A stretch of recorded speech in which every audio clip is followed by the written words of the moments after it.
only one of the 12 countries that thought something wasn't important. It got a 0. For something that was medium important, it was a 1, and for something that was a high priority, it was a 2. And what we got out of this is that you really want this regional training and support center to be able to negotiate and maintain software contracts for you, but you really want the signatory power to remain at the country level. Just to jump to the very bottom right now, you see here that there are very few of you interested in passing on any signatory power for this center.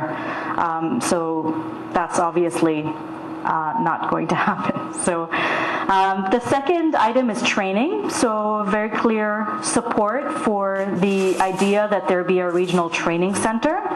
Also, technical assistance for software upgrades in tax, customs, and PFM. And then we see, sort of the medium priorities that you'd like to have assistance with user groups and admin groups.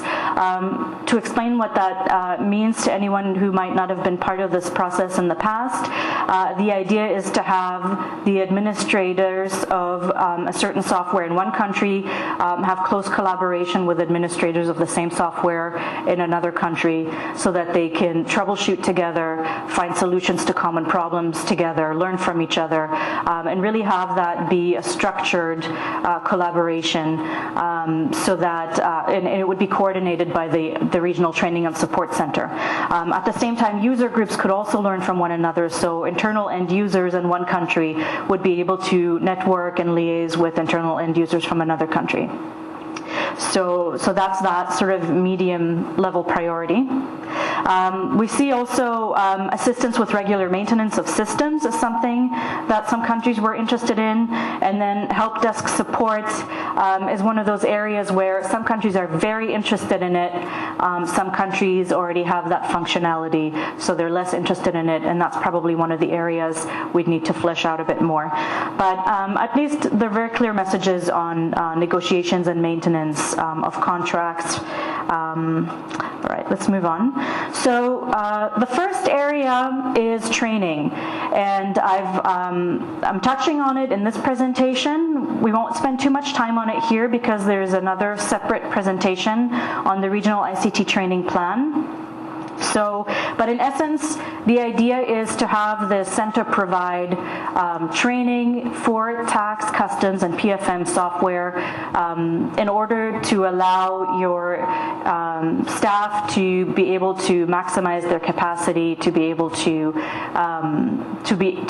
really do their jobs very well. The idea is to save costs in providing this training on a regional basis and to essentially outsource the planning for the training and have it be something that's mandated with this group. We'll talk more about this in a bit. On the technical support side, the idea for the ICT Regional Training and Support Center that came out, again, out of the video conferences and the questionnaires, has been that you'd like it to do all of these things. Develop a regional training plan, act as a regional cert. That one actually came more out of one of the in-depth PFM missions, a number of the in-depth PFM missions. So that didn't come out of the questionnaires, but there'll be another presentation later on to delve into more detail on the CERT, the Computer Emergency Response Team. So that was another possible role for the training center, the support and training center. It would coordinate the admin groups and the user groups, as I mentioned, and assist with negotiating and managing the contracts.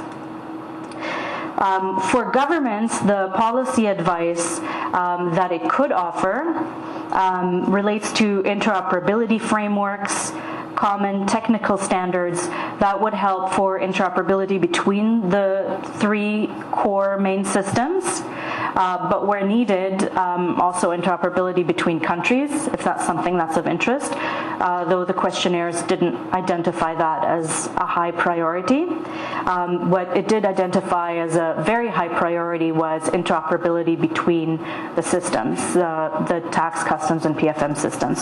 So that's something that could be passed on as a role for this center. to assess the training needs and to come up with ideas and plans, strategies for upgrade and maintenance needs for the countries. So this is direct policy advice, ICT policy advice to governments. The key activities going forward over the next few months to a year are to bring on board someone who can accompany this process throughout its planning, strategizing, and its launch and inception. We've put together some draft terms of reference, and so the suggestion here is to search for a SEMCAR ICT advisor. We have regional advisors for tax and customs and PFM.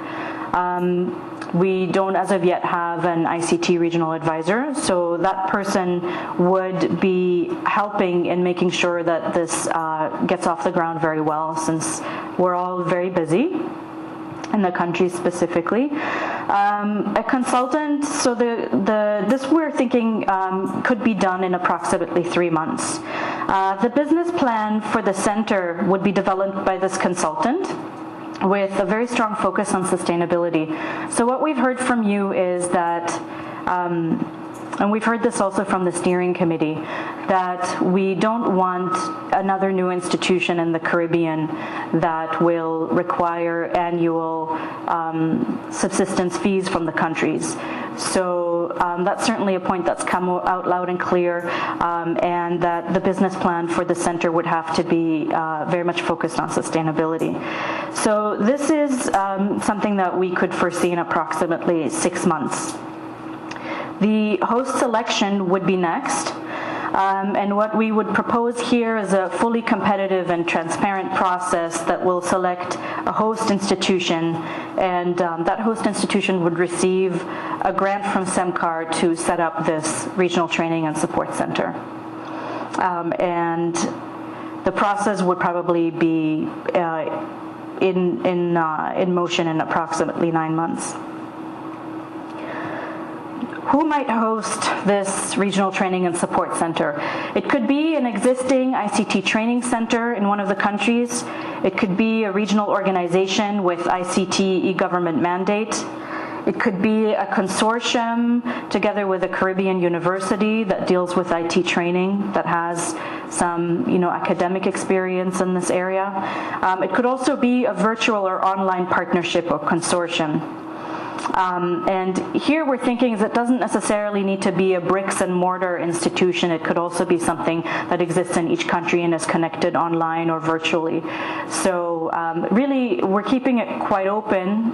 The suggestion is to keep it quite open and just to see what the market comes back with, what the people who are interested in doing this would suggest to us, and the structure that they would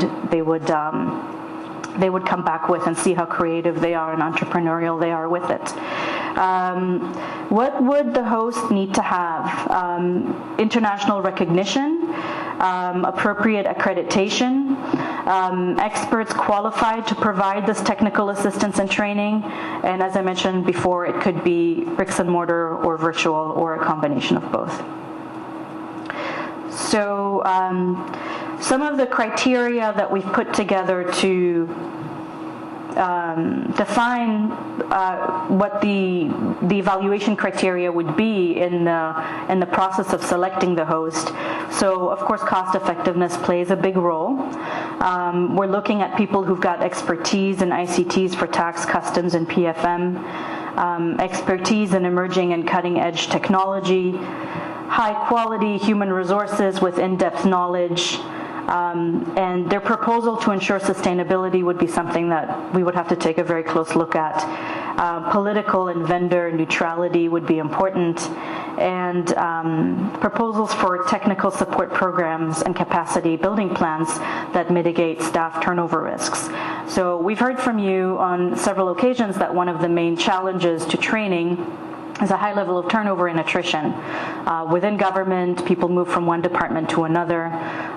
People leave departments. There's brain drain. So you train somebody, and a year later, they're no longer there, or 2 years later they're no longer there, and the person that takes their place doesn't get trained immediately because the training happened fairly recently.